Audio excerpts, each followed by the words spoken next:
Desde el lujo bañado por el sol de un chalet de Brentwood hasta las frías e inflexibles puertas de hierro del correccional de las Torres Gemelas. El descenso de Nick Rainer ha adquirido la textura de una pesadilla despierta.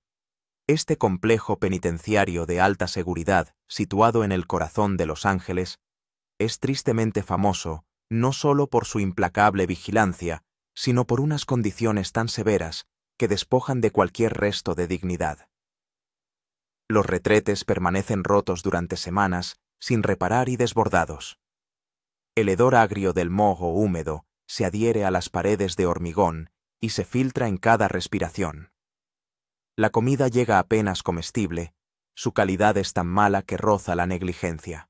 En este entorno, Nick Rainer, un hombre que ha pasado más de 3 décadas rodeado de privilegios y comodidades, se está desmoronando rápidamente.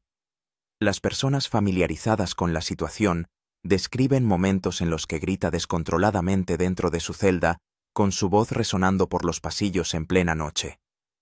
A veces lo niega todo repitiendo las mismas palabras desesperadas una y otra vez. «Déjenme salir, soy inocente».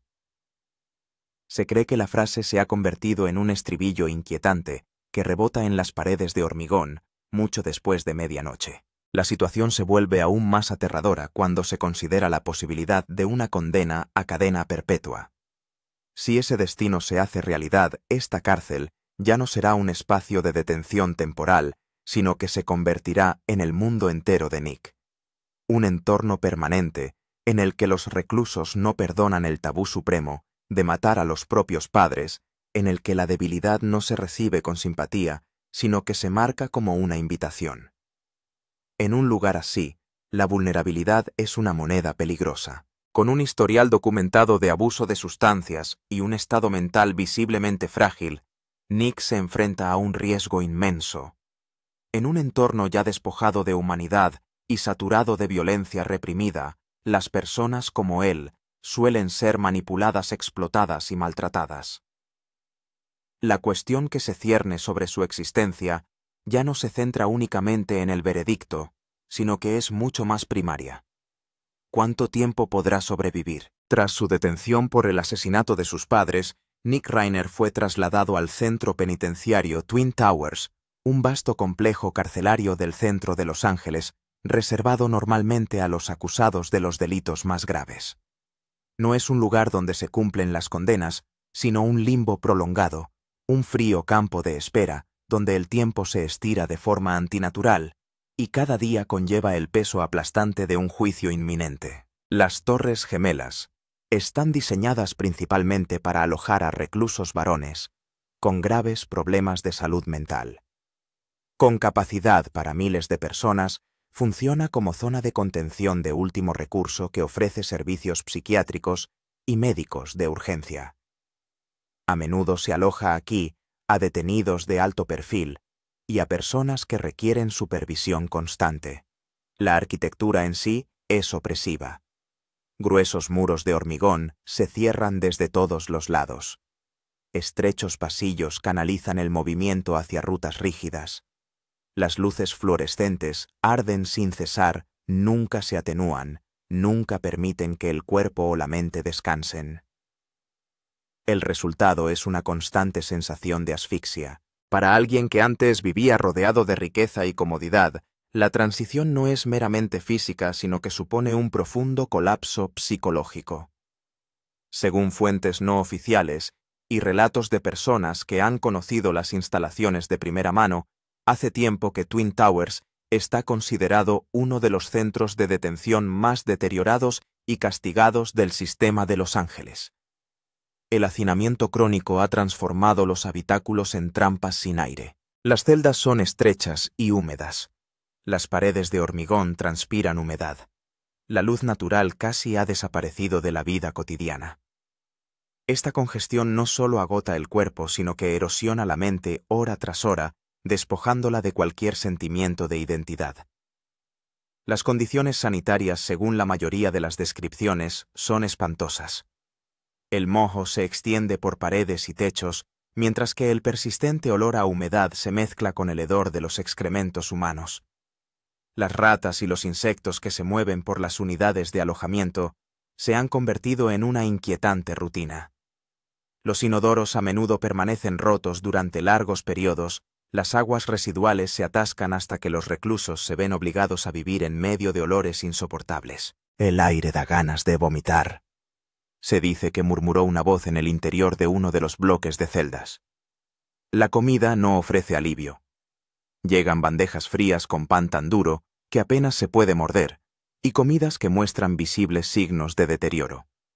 Muchos reclusos no se atreven a comer. Según los informes, Nick a menudo mira fijamente su bandeja durante largos ratos antes de apartarla sin tocarla. ¿Cómo puede alguien comer esto?, se dice que susurra con voz cruda. Saltarse las comidas se ha convertido en algo habitual, lo que acelera el deterioro de su ya debilitado estado físico. El entorno más allá de su celda no hace sino agravar el peligro.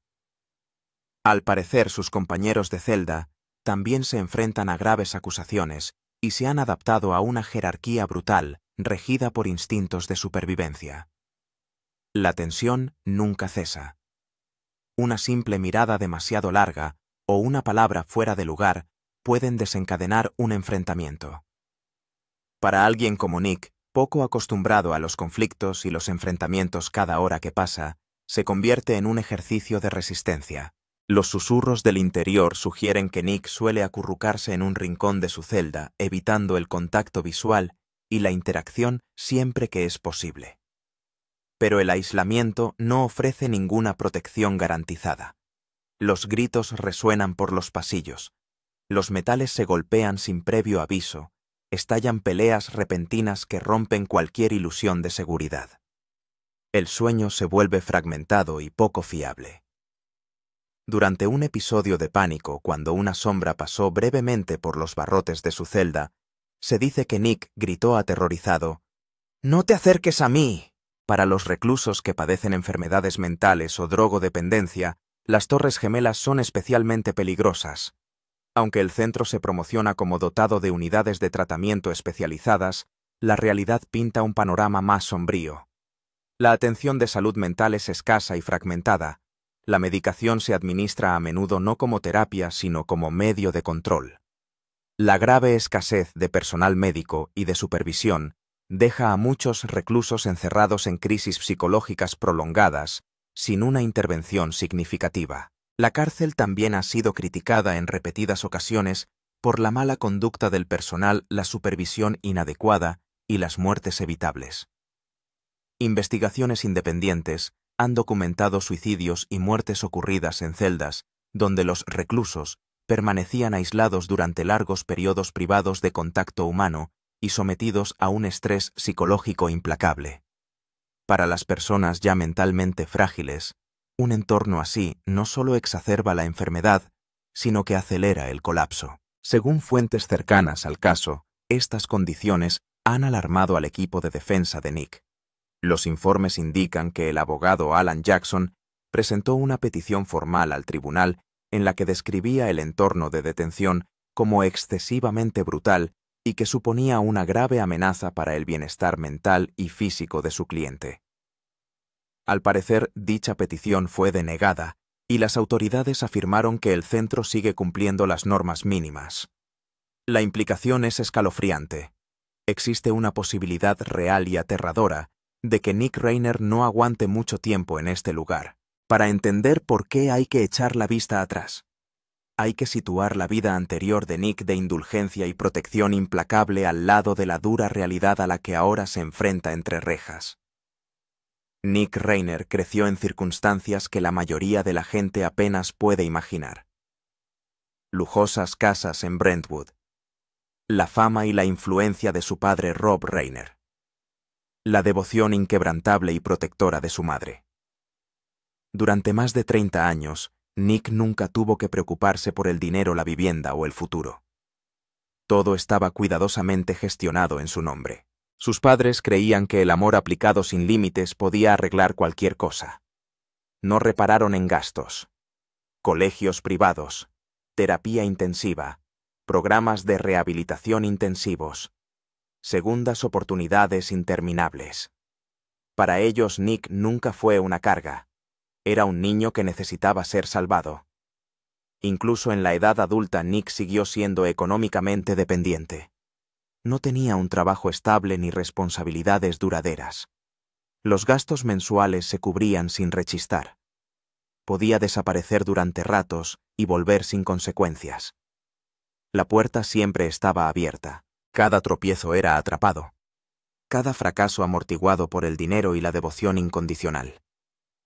Su vida nunca se derrumbó del todo, pero tampoco llegó a valerse por sí misma. Los intentos de independencia se desvanecieron rápidamente, acabando en el mismo familiar regreso a casa. Lo que empezó como amor se fue endureciendo poco a poco hasta convertirse en una jaula invisible. Nick vivía rodeado de lujo, pero seguía atrapado en él. Ese trasfondo de indulgencia y protección no impidió la catástrofe, sino que condujo directamente a ella.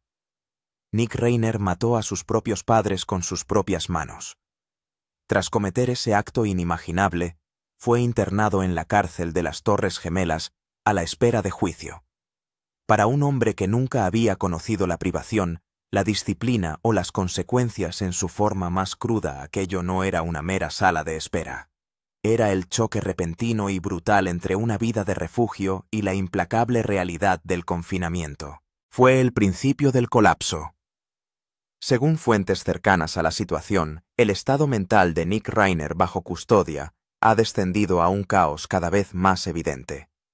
Ya no es la figura fría y silenciosa que se vio inmediatamente después de su detención.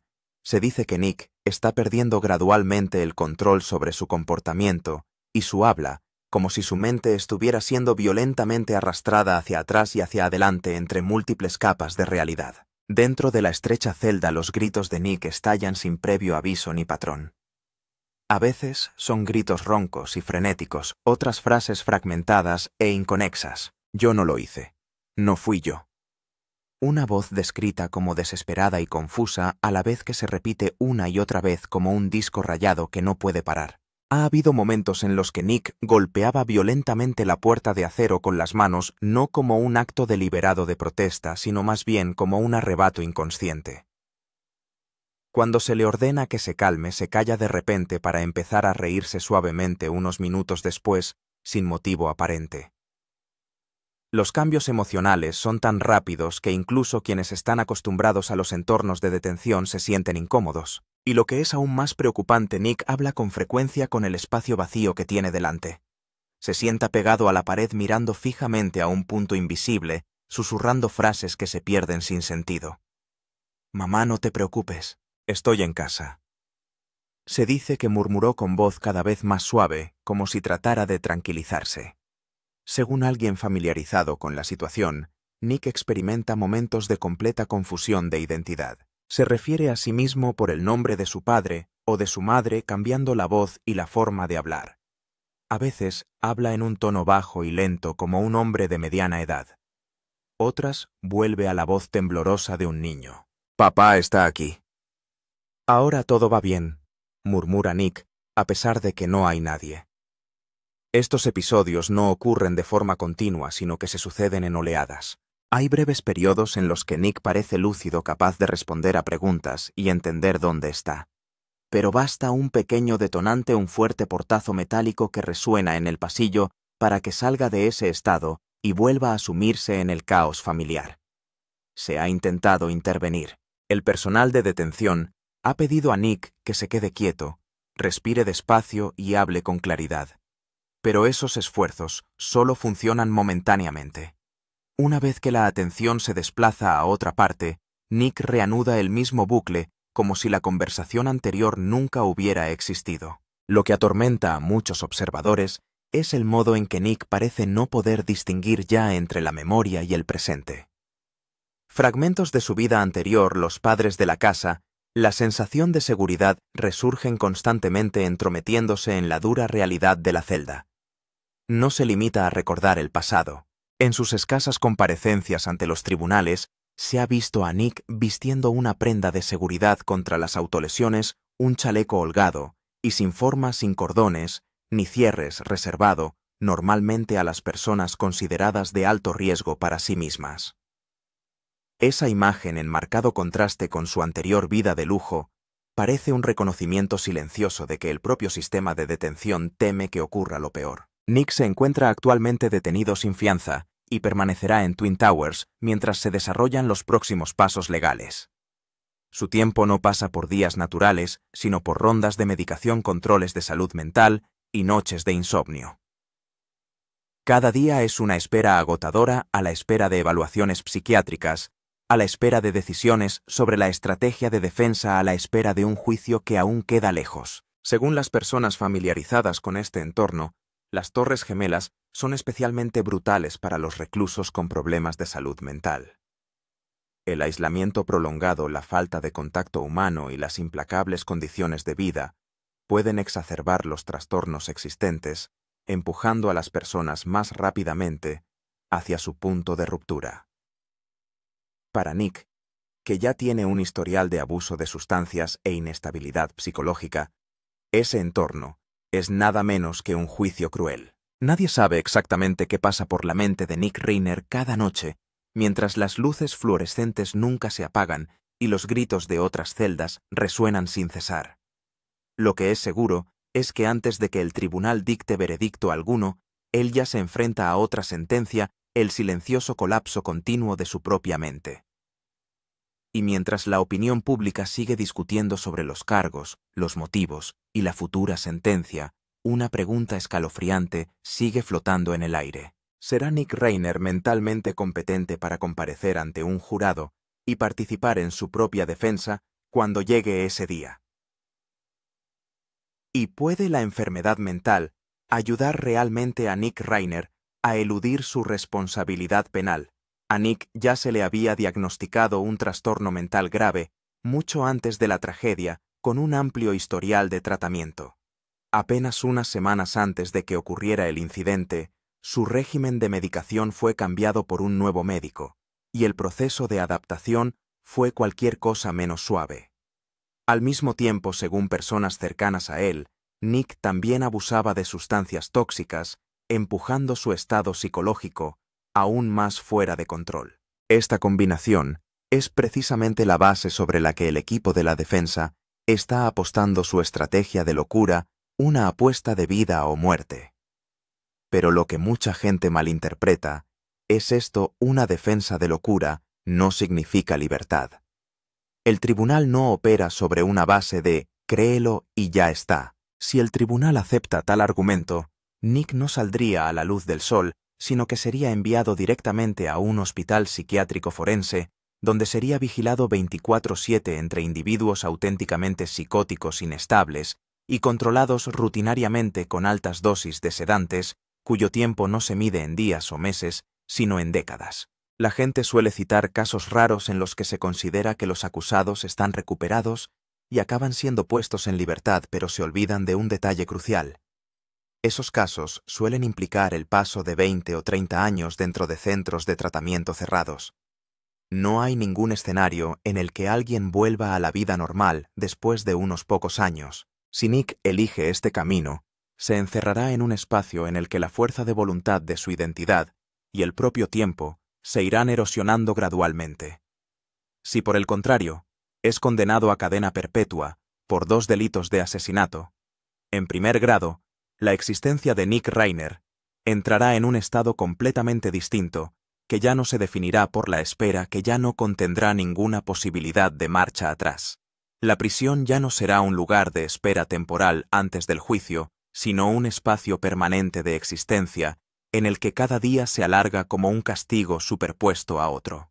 Una vez condenado, lo más probable es que Nick sea trasladado al sistema penitenciario estatal de California, que alberga a reclusos que cumplen condenas de larga duración o cadena perpetua. Dada la naturaleza excepcionalmente grave de 2 condenas por asesinato en primer grado, podría ser enviado a un centro de máxima seguridad o incluso de máxima seguridad, donde todos los movimientos e interacciones están controlados al máximo nivel. Las prisiones estatales para condenados a cadena perpetua son muy diferentes de la prisión preventiva. Las celdas más pequeñas prolongan los periodos de encierro, el tiempo al aire libre es mínimo y la vigilancia es constante.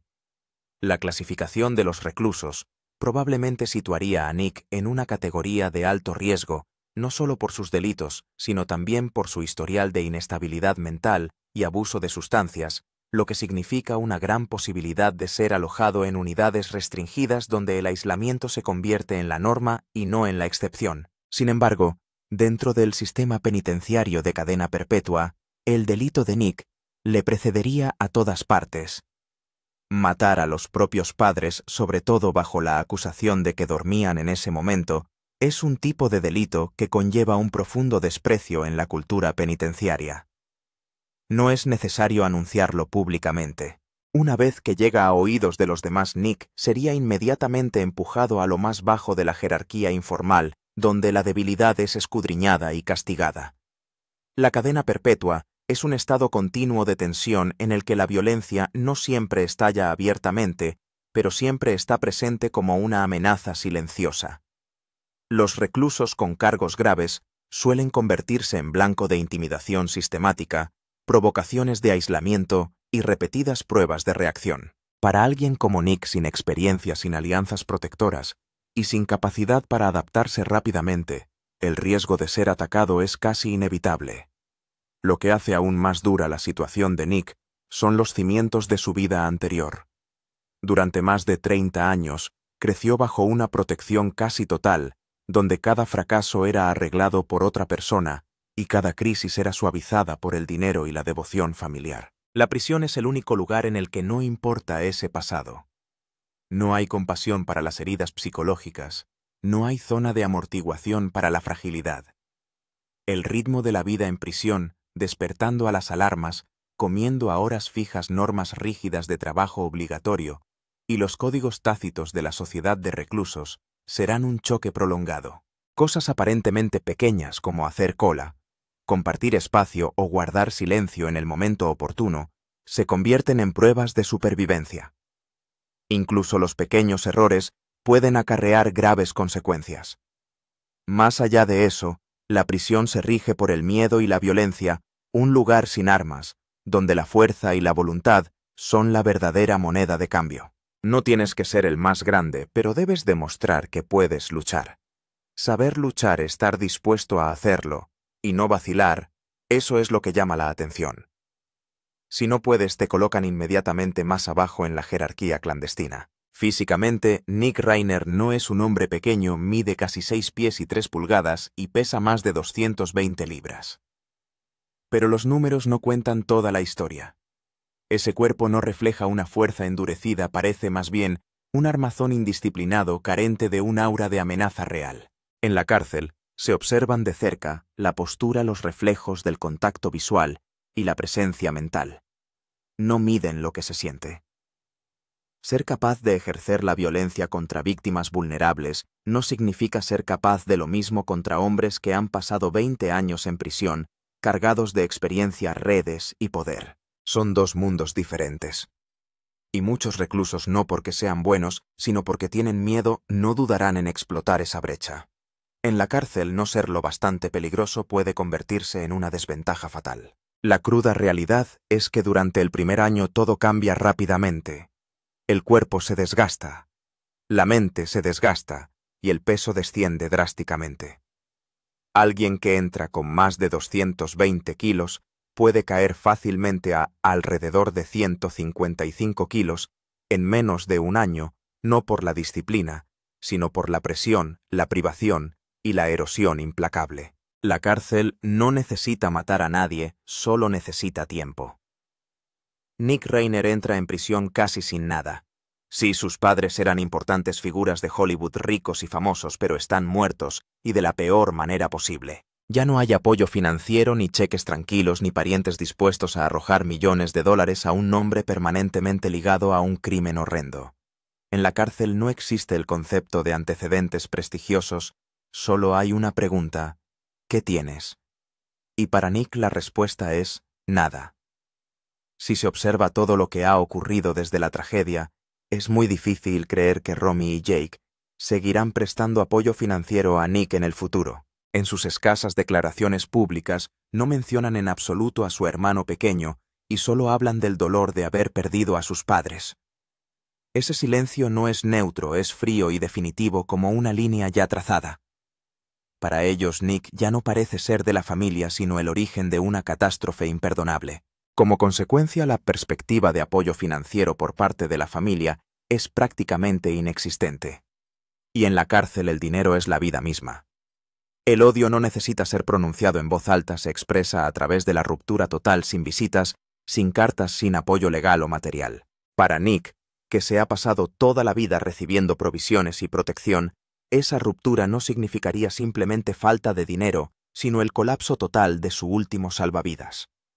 Y sin dinero no hay protección, y sin protección tiene que entrar solo en uno de los entornos más peligrosos de Estados Unidos, una prisión de máxima seguridad en California, donde todo está duramente dividido en función de la raza y el poder clandestino. Allí no te aceptan simplemente por el color de tu piel, o tu apellido, tienes que demostrar lo que vales.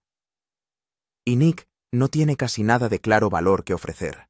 Los grupos de reclusos blancos pueden parecer amistosos al principio, pero esa aceptación suele ser solo superficial. Un individuo débil sin dinero ni influencia es empujado fácilmente al papel más peligroso de todos, haciendo las cosas en las que otros no quieren ensuciarse las manos. Lo llaman ser una rata de prueba, la que se envía primero para ver cómo reacciona el sistema. Si sobrevives, bien. Si no, en realidad, nadie pierde nada. La única forma de que alguien como Nick sobreviva es aceptar convertirse en suplente. Estar alojado con personas que poseen drogas de contrabando, armas, teléfonos ilícitos, y cuando se produce un registro, él es quien da un paso al frente para asumir la culpa. A cambio recibe protección temporal. Sin embargo, ni siquiera todo eso es el fondo más profundo. Lo que verdaderamente arrastra a Nick hacia el infierno es la adicción. En la cárcel, la adicción no es una debilidad que se gana la simpatía, es una mina de oro para la explotación. Ningún líder de banda interviene para proteger a alguien que lucha contra las sustancias, al contrario, ven una presa fácil de controlar, fácil de coaccionar, fácil de manipular. Entre rejas, la forma en que se percibe a los adictos es totalmente distinta a la del mundo exterior. La adicción no se ve como una enfermedad que merece compasión, sino como una prueba de debilidad y de incapacidad para controlarse a uno mismo. Y una vez que te tachan de débil, te conviertes instantáneamente en un objetivo de explotación. No es una opinión personal, es la forma fría y despiadada en que funciona el sistema subterráneo de la prisión. Y si alguien cree que ir a la cárcel significa que las cosas serán más limpias que la vida fuera, es una ilusión peligrosa. Las drogas en la cárcel no son raras. En muchos casos, son incluso más fáciles de obtener. La verdadera cuestión no es si existen las drogas, sino el precio. En la cárcel todo está escandalosamente subido de precio porque no hay competencia ni alternativa. Una pequeña cantidad de marihuana escondida en el tapón de un bálsamo labial puede venderse por decenas de dólares, y esa es la opción. Cuando quieres algo más fuerte, el coste ya no se mide en efectivo. Alguien como Nick Reiner tiene ganas pero no dinero, y ahí es cuando empieza la verdadera espiral. Empiezas haciendo recados. Luego asumes tareas más arriesgadas, tareas de las que otros no quieren ocuparse directamente. Trasladar contrabando, montar guardia, asumir las caídas. Con cada trabajo se gana un poco de droga, lo justo para pasar un día más. Poco a poco ya no eres una persona con opciones, sino una herramienta desechable en esa máquina subterránea. Esa es la verdadera perdición. No es un colapso dramático, sino un deslizamiento silencioso en el que cada decisión es peor que la anterior. Y una vez que entras en ese camino, nadie necesita empujarte. La propia adicción tirará de ti peldaño a peldaño hasta que no quede nada que perder. En California no se bromea con estas cosas. Y en realidad en ninguna cárcel se hace. La ley del subsuelo es muy clara, hay que pagar las deudas. Si no es con dinero, entonces con tu cuerpo, con sangre o con tu vida. No hay excepciones por un apellido famoso o un pasado acaudalado. Así que si hay algo final que decir es esto. Si Nick Reiner sigue por ese camino, la muerte será solo cuestión de tiempo. Quizá no mañana, quizá no el año que viene. Pero un día aparecerá un titular frío relatando una tragedia que todo el mundo debería haber visto venir. La muerte final de Nick Reiner, Una sentencia sombría para el hombre que mató a sus propios padres. Nick Reiner ya no es el niño refugiado en el lujo de Hollywood, sino un hombre al desnudo ante unas consecuencias irreversibles. Su deterioro en prisión, el aislamiento prolongado y la perspectiva de consumirse entre rejas conforman una conclusión sombría tan fría que muchos la califican de apropiada para alguien que acabó con la vida de sus propios padres. No más luces, no más familia. Solo días interminables que pasan en un pesado silencio, donde la propia memoria se convierte en el castigo más duro. Pero, ¿es la justicia alguna vez una historia sencilla? Entre el crimen y la enfermedad, entre la responsabilidad y el colapso mental, ¿dónde está la línea correcta y dónde está lo suficiente? ¿Una cadena perpetua cierra todas las preguntas o simplemente abre otra tragedia?